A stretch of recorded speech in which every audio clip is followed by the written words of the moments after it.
Welcome to DEFCON 3. I'm KT McFarland. It's been nearly a year since the West African terrorist group Boko Haram kidnapped several hundred schoolgirls. And since then, terrorists have ramped up their attacks in the region, which has resulted in widespread instability. Can anything be done to stop them? Joining us to discuss are Poling from the Foreign Policy Initiative and Jennifer Cooke with the Center for Strategic and International Studies. Welcome, ladies. Let me turn to you first, Caitlin. What can be done to stop Boko Haram?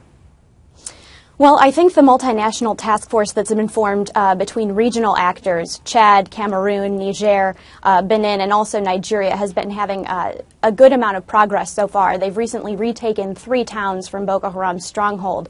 Boko Haram earlier this year controlled as much as 17% of Nigeria's territory.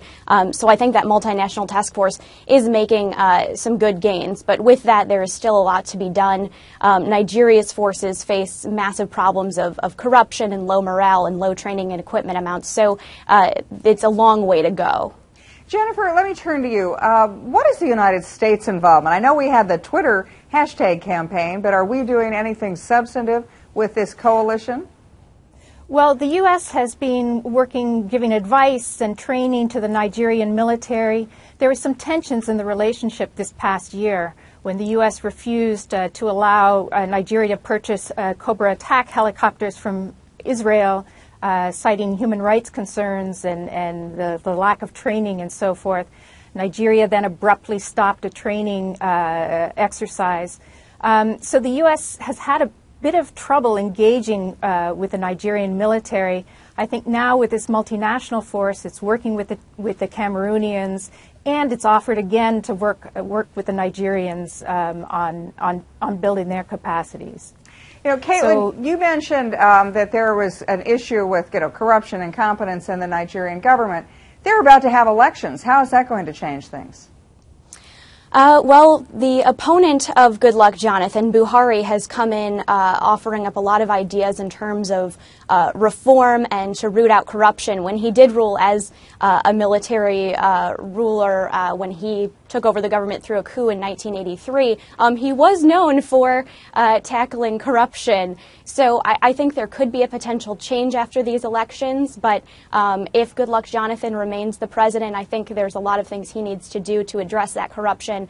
The military has often siphoned off funding for higher-ups, and also equipment they've purchased before, such as big-ticket items. Like 2006, they purchased Israeli drones. Those were grounded because the funds for their upkeep and for training were siphoned off. And as a result, we had to pitch in ISR, intelligence, surveillance, and reconnaissance, to help find those girls last year.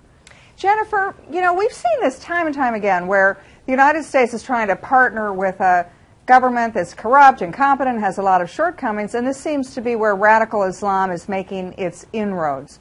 Do you see Boko Haram, in fact, gaining as a ground in this, as particularly given the Nigerian government, and particularly if there's an election which leads to a period of even political instability? What do you think, Jennifer? Well, I actually think this is a good momentum right now, and they really are being pushed off of the territory. The international community in the region has gotten engaged, and that's important because Boko Haram has had rear bases in the neighboring countries. Nigeria does seem to be getting its act together with better equipment. I think citizens are rallying behind the military, which is a very good sign.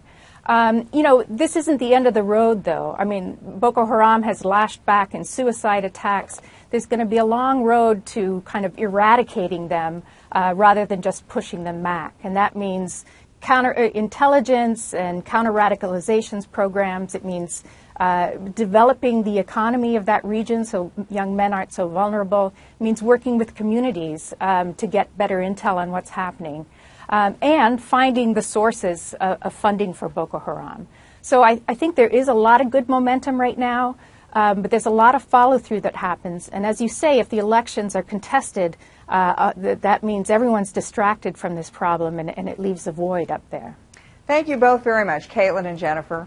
And for the latest on Boko Haram or other issues involving radical Islam, stick with FoxNews.com. And thanks for watching DEFCON 3.